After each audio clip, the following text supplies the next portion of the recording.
Good morning, students.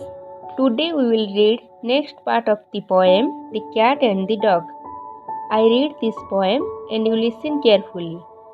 The cat did say from her gunny bag grey, my wish was I may go to a religious place one day.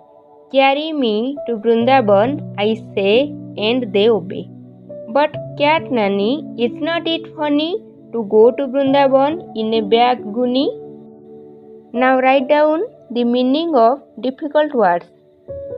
Gunny मोटा झोटो सूता, grey धूसर रंग, religious place धार्मिक स्थली, ओबे मानिबा। वर्तमान आमे एही पोएमटीर अर्थ को बुझी नबा। आमे प्रीवियस पीरियड रे पढ़िथिले जेतेबेले बिलेई एवं कुकुर मध्यरे देखा साक्षात हेतिला।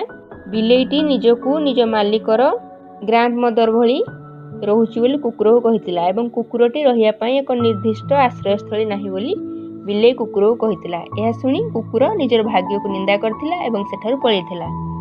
अन्य एक दिन कुकुरटी बिलेईटी को केही टेकी नै जाउथिवार देखिला। एहा पर कोन हैला आज आमे ई पोएम रे पढिबा। The cat did say from her gunny bag grey. बिलेईटी गोटे धूसर रंगर झोटो सूता बैग रे थिला। बिलेईटी से धूसर रंगर झोटो सूता बैग रु बाहरी की कहिला, My wish was I may go to a religious place one day.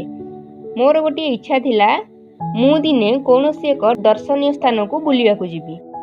Carry me to Vrindavan, I say, and they obey. मु जेतेबेले मो मालिक को कहली मते वृंदावन नहीं जाओ बोली से माने मो आज्ञा को मानिले एवं मते वृंदावन नहीं जाउछंती। बट कैट नानी इज नॉट इट फनी।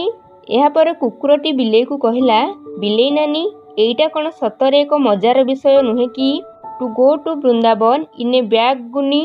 तुमे एई छोटो सूतार बैग रे एते दूर यात्रा करिवो, अर्थात एते छोटो बैग रे तुमे वृंदावन भली एक धार्मिक स्थली को जाउछ।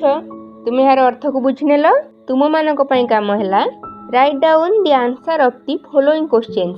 What did the dog tell the cat? What did the cat reply? Is she telling the truth? Where was the man carrying the cat?